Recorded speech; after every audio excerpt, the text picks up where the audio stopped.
Well, this morning we continue our in-depth look at the government's first year in office, and we turn now to a ministry that has been at the center of major structural reform touching everything from land ownership and housing to legal services and national development.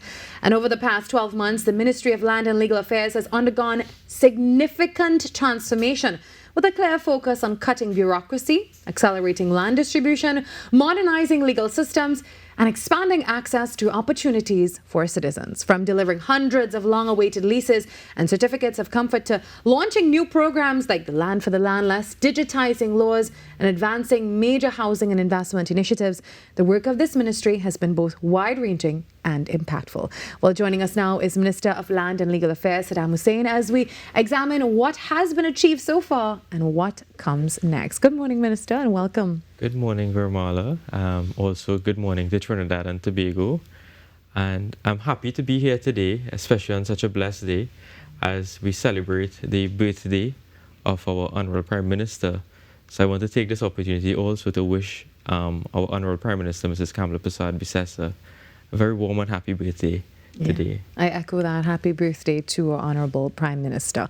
So, Minister, once again, thank you for joining us this morning. It's been just over a year since you took office. What has that journey been like for you personally? Transformative. I must say that before becoming a minister, I would have spent several years in the Parliament, since 2017, serving in the Senate, then being elected in 2020 as a member of Parliament for Baratory Sanwan. Unfortunately, we went into opposition, and then in the 2025 elections, I was then appointed the Minister of Legal Affairs, and now the ministry has been transformed into the Ministry of Land and Legal Affairs.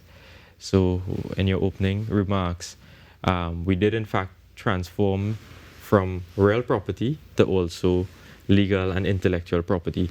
So it's a very wide-ranging ministry, very vast in terms of its mandate. So it's quite a lot of work that has to be done. We have several state enterprises that fall under the ministry. So we are in the process right now of ensuring that we streamline land processes, because at the end of the day, we don't look at land as just somewhere you live. We look at it as an investment. We look at it as a future. We look at it as generational wealth for the people of Trinidad and Tobago. Yeah. So now, as we're kickstarting this conversation on land, let's start with the residential leases that have been delivered to former Caroni workers. What does this milestone mean for beneficiaries who've waited many years for this? Yeah. So about 23 years now, the Caroni 1975 company was closed by a former government. Part of the visa package was promising those workers 23 years ago 1 residential lot and 2-acre agricultural parcels. When we demitted office on the last occasion, there were several sites in which we would have developed and so on for the distribution of the residential lots. Because you're not just getting a piece of land, you're getting an approved parcel of land.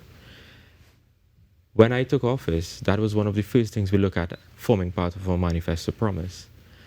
And then I realized that there were simple things such as awaiting approvals. The developments have been substantially completed in the 2010-2015 period and left to rot for 10 years. We immediately got to work, and that is why within the first 100 days of office, we distributed over 300 leases to ex-Caroni workers. Then we had another tranche coming with about 200 leases, so we have about over 600 or so leases so far that has been distributed to former Caroni workers after waiting 23 years. I would like to invite you one day to come to one of those ceremonies. And when you hear the testimony of those families, because sometimes you see a generation that is forgotten, which are the workers of Caroni in 1975. But also you see their families. And it's an emotional moment, especially for those persons, simply because their loved ones who would have toiled are no longer here to receive what was promised to them. So that moment is very emotional, but at the same time, rewarding and fulfilling, because they were able to benefit from their ancestors, their grandfather, their father's hard work, their mother. So we at the Ministry of Land and Legal Affairs is making this promise a reality. We have several sites remaining. I'm told we have just over maybe roughly about 2,000 more leases that we have to get done. We have already identified the sites for those leases. We are going to start the work through the EMBDC, which has a mandate to complete those sites, and we are going to get the work done. Very, very shortly, work will restart again on those sites, so therefore we can accelerate the distribution program for the ex-colony workers. Yeah, and also certificates of comfort have been issued to, I think, over 200 occupants as well. So let's talk about that. Right. So under the Ministry of Land and Legal Affairs, we have something called the Land Settlement Agency. The Land Settlement Agency is set up by an Act of Parliament, and that is one of the statutory authorities that is placed under the Ministry of Land and Legal Affairs. And I'll give you some example of why it's here. The certificates of comfort is where persons who are earmarked in what we call a designated area. So for example, there's a part of Trinidad under the Act is designated as a squatter area. The LSA does what we call squatter regularization. So therefore, you take care of a particular sector of society that requires the assistance. You may not have the means to purchase lands and so on, but they have been occupying these lands. So what the LSA does is that they look at the historical holdings and so on of the parcel of land, the occupation, and thereafter, they would then give them certificates of comfort once they're in compliance. And then from the certificate of comfort, we don't stop there. There's a very small fee that they purchase the lands for, and we give them a 30-year period in which that they can purchase, and then we move them into a deed of lease. When you have a deed of lease, it means that's a registered document saying that this is notice to the world that I have ownership of this parcel of land, which means that they can sell it, they can mortgage it, or they could pass it on. That is what we are about here. We are about ensuring that there's generational wealth for persons also, because we all understand how important land ownership is in any society. Yeah. Well, speaking of land, there was also the Land for the Landless program, and I believe you received over 20,000 applications. So that is a huge demand. And where does that process currently stand? So again, the LSA is the executing authority for that program. This program was actually reintroduced after we would have launched this during the 2010 to 2015 period. However, we have in fact restructured the program somewhat, where it will now have a fair evaluation criteria in terms of the eligibility and so on for persons who can access these lots. 20,000 applications we didn't anticipate. I'm being very honest here. But what it showed the government and it showed the ministry is this, that persons are interested in getting a parcel of land to build a home. For far too often, emphasis was not placed on the land portfolio. In the last 10 years, we are driving the land management and the land administration system under this new Kamala Prasad-Bissessar-led government. And we have categorized the land for landless in several categories. So you have one category that I'm very interested in, and you just had the president of the guild here at UWI St. Augustine, is that we have allocated a quota of those lands for graduates of tertiary education institutions. I mean, all of us, we were once there, that you have a degree, you're now going to get a job, your next thing is home ownership. We are making it easier for those persons to be able to access a parcel of land, which is approved also, which means you could take the land to the bank to get financing to build your home. The LSA has been so kind also to even indicate that we are going to give you pre-approved house plans for the lands. And that is also the trust that we're building towards. Because you would have seen recently also that we are pushing land approvals in a particular direction so that persons can have access to approved building lots easier. I'll give you one example, Vermala. A person told me that they are waiting 2 years for a plan to be approved simply because there's an office called the CMOH that has not approved their plans for the last 2 years. And why? Because they didn't check the drain, they didn't check the size of the lots and so on. And in fact, you have other agencies, local government, Ministry of Works, that are doing the exact same thing that the CMOH is doing. So it's duplicating the work and holding back progress. As a government, we took a decision and said, no, we're going to get the CMOH out of the equation. Persons are going to get faster approvals. We have a mandate that we're going to try to truncate it to 45 days. for approvals. Well, staying with the topic of land, looking, ahead to initiatives like landmark TT properties, that's also another one that the ministry is involved in. There's also the National Spatial Data Infrastructure. So tell us about those initiatives. Sure. So, landmark. That's what I'm really excited about. Landmark Properties TT is a new state enterprise that was recently incorporated by the government of the Republic of Trinidad and Tobago. And this is a housing company that we are the Ministry of Land and Legal Affairs, so we know where the state lands are, we know where there's available lands.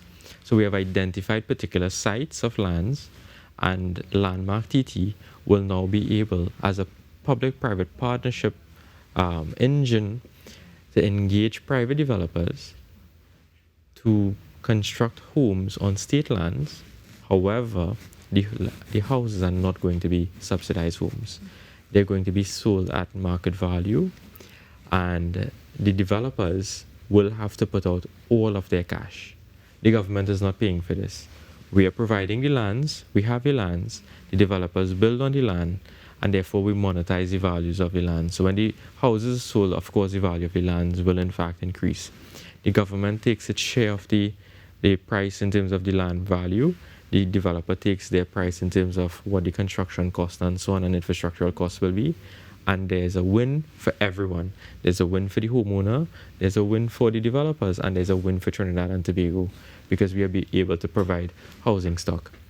I can tell you that there's one particular project called Alambi that's in Turuba. It's a beautiful site right outside of the major shopping areas of C3 and South Park on the northbound lane. Those houses, when I saw what the design looks like, very modern homes. It's all going to be gated communities. We are expecting to have the first sets of homes, which is about 80 units, completed at the end of this year. So we are very excited about Landmark Properties TT. It's one of those companies that are going to ensure that we don't end up in a state like other state enterprises where the government will have to subsidize. It's going to be a company where we generate profit. So therefore we take the profits from this company and place it towards other programs and so on to help those vulnerable persons in society. So therefore we have lands to develop for landless, we will do it. We have COCs to distribute, we'll do that.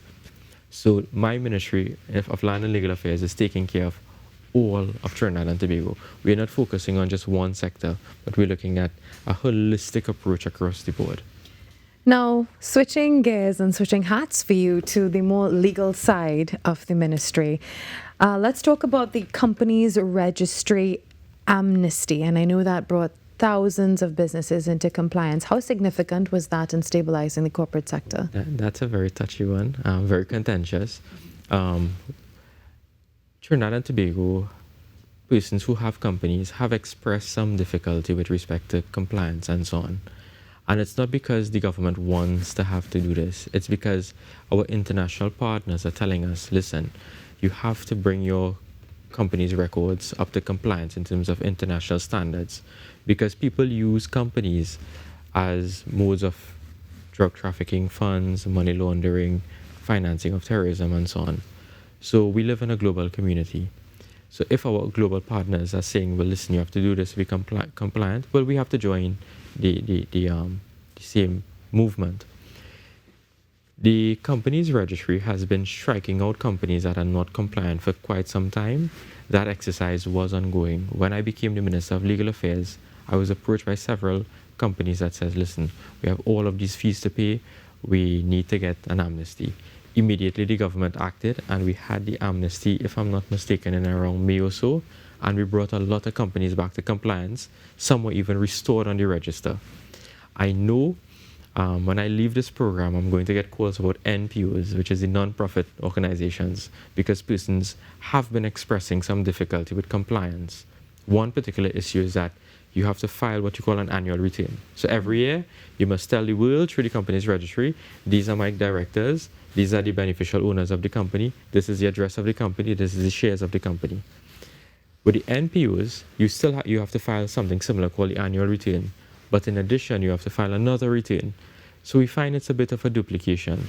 So the team at the Registrar General's office is in fact looking at that from that side of it to see whether or not we can bring some better streamlining of forms and processes to make it easier for the people. That's what I'm about. Let's make government easy. Too much bureaucracy, too much red tape. I often tussle with the public servants because I say, you all need to stop this bureaucracy. Let's just get the work done. And that's what we're doing at the ministry. Yeah. So another one that you expressed to me that you were excited about, I believe on New Year's Day this year, I saw that the Bedside birth registration initiative, and it was launched this year. How has this improved access to identity documents for new parents? Oh, so on New Year's Day, I was happy to head down to the San Fernando General Hospital. There's actually there's a twin birth on that day. And what we did is that the process is that you have something called a cut card, which is a piece of Bristol board. Mm-hmm. I could not believe it. And then you take this downstairs to the Registrar General's office and you register the birth. And then you have to book another appointment to get the birth certificate either at Sutton Street, Port of Spain, or so on. So I said, but we have technology. Mm-hmm. We have devices. So now, as soon as a baby is born at the San Fernando General Hospital, there's an iPad. You fill out all of the information and the birth is registered on the ward at the bedside. You name your baby at the bedside. We're moving it to another phase. I don't know if I should say this as yet, but maybe I should, where you will now be able to also order the birth certificate at the bedside also. So we're trying to make it as though as soon as you get home, TT Post should have your birth certificate ready in no time in terms of delivery. There's one other project that we are going to probably discuss a little later today, where we may be moving towards an electronic environment with identity documents. So we look out for those more important announcements at a later function today. Maybe I'll see you there. Yeah, hopefully I'll have some highlights on that a little later. Maybe tomorrow we'll have some interesting highlights coming out of that discussion as well. So another one of the exciting things, I'm saying exciting because we're talking about chocolate. So we covered this story as well, and it was the Trinitario Cocoa trademark. I know you were very involved in all of this. So tell us about that project. But before I go there, I forgot to mention with the bedside registration, we launched it on New Year's Day this year. So far, I am told based on our reports, there are about 200 persons that have accessed the services thus far from January to April 1st, I believe. And also we're going to launch in the ERHA very soon. So the East is going to also benefit from this particular project. The chocolate, well, I also wear a hat as a minister in the Ministry of Agriculture and Fisheries, and the cocoa development has been significant in terms of a manifesto promise. And I remembered when I went into the ministry, I said, but I am also the Minister of Legal Affairs. I have the Intellectual Property Office under my Legal Affairs Ministry and also in agriculture. So we married the both, and now we have protection for what we deem or what we declare as the best cocoa in the world. Mm-hmm. We have the finest flavor cocoa in all of the world. We have other countries that are trying to find out, but why do we have such a great flavor? It's because we are the best. Simply put, we have very good technology when it comes to farming, quality control standards, and so on. And that is what this mark represents. When you see Trinitario on any product, you know it comes from Trinidad and Tobago, where you have the finest flavor cocoa in the world. I'll give you an example of when I went to London late last year. I had a meeting with Harrods, the managing director of Harrods, and this was me. They're trying to sell our product to him. And he stopped me, he said, listen, you don't need to convince me. You have the best product in the world in terms of cocoa. So it's out there. What we're trying to do is create standards through the trademarking of the Trinitario brand, and also we're trying to market to the world that we have such an amazing product that countries all over are trying to get our secret, which we're not going to give them. Mm-hmm. But this is something that we are very proud of as a government, because it can bring in a lot of forex, It can encourage a lot of young persons into farming, and there are lots of land still available for cocoa. We have a newly appointed cocoa development company that is also within the trust of getting partnerships with other international brands and so on, and even local brands, to see how we could push development and production of cocoa, because it has fallen significantly since we left office. So what we're trying to do is increase production and so on. Well, Minister, what can citizens expect over the next year, the coming years, all of these reforms continue to roll out? So the one that we're looking at focusing on is the National Spatial Data Infrastructure Framework. Big words. Simply means you're going to get your lands quicker. Before the Ministry of Land and Legal Affairs was formed, you had the Ministry of Agriculture, Lands and Fisheries dealing with state lands. You had the Ministry of the Attorney General and Legal Affairs dealing with the Land Registry. You had the Ministry of Finance dealing with valuations. You had the Ministry of Agriculture dealing with surveys and mapping. And then you had 3 different ministries having to speak to each other to give someone tenure. Prime Minister in her wisdom said, no, we can't continue like this. We placed all under one ministry to streamline the process. So now, with this plugging everybody onto the same user or platform, it would mean that we have quicker processing times. So therefore, we are going to build out a GIS system. We looked at the Ontario model, which we want to move to. So therefore, land transactions become easier in Trinidad and Tobago. Where you pull up a map of Trinidad, you're able to click on a parcel of land. It can give you who is the owner of the land. Based on the type of transaction, you get access to see what the value of the land may be. You have your cadastral sheets can be integrated. Approval processes can be integrated. And that's simply by just pulling up a map onto the internet, clicking on it, and getting all of this information. Something that we are very focused on, because it can assist with us checking land stock. It can assist with us with respect to, besides checking land stock, with creating transactions at a quicker, efficient, and even safer way, because there's a lot of land fraud in Trinidad and Tobago. You see it reporting all the time in the news through court actions and so on. So these things will now show certainty of title. So therefore, when you do a land transaction, you have to pay what you call stamp duty. That's the taxes to the state. You have to get the lawyer to draft the agreement for sale. Then you have to draft the deed. You have to get a valuation report, submit it to finance, get the assessment, send down the clerk to pay through a check. From the check, you bring it back to the Registrar General for registration. So those are how many steps you have to go through. We want you to be able to click on the screen, and it automatically tells you what your stamp duty will be if you're going to purchase this land, and use online payments. So we are moving towards modernizing all of these land transactions. Well, Minister, before we wrap up, I have to ask you, out of all of these achievements over the past year, what are you most proud of that you were able to accomplish over the past year in government? What my proudest moment, I must tell you, is helping my people of Varadarasan. Government is here, government will always be here, but being a member of parliament and assisting your constituents is something that I take a special pride and privilege of doing. All of these good projects will help everyone, even my constituents. But when I can help them with jobs and I can help them with their road infrastructure, right now we are undergoing massive cleanup exercises in the area. I want my constituents to also feel happy. And I think that is one of the most significant achievements, is that being able to help the people who helped me be in this position. Without them, I can't be a minister. So I always believe in giving back. We have a lot of sporting projects coming up for the young people. We have a football tournament coming up very soon. We want to get some sporting facilities in the area and so on. So, well, Minister, thank you very much for joining us this morning. Definitely a half-hour conversation of all the achievements, and there's so much more that we can continue to talk about. But we are so happy to have had you here on Trinidad and Tobago today this morning. We hope to see you again on the show. But time flies. Yeah, time really does fly. All right, that was the Honourable Minister of Land and Legal Affairs, Minister Saddam Hosein.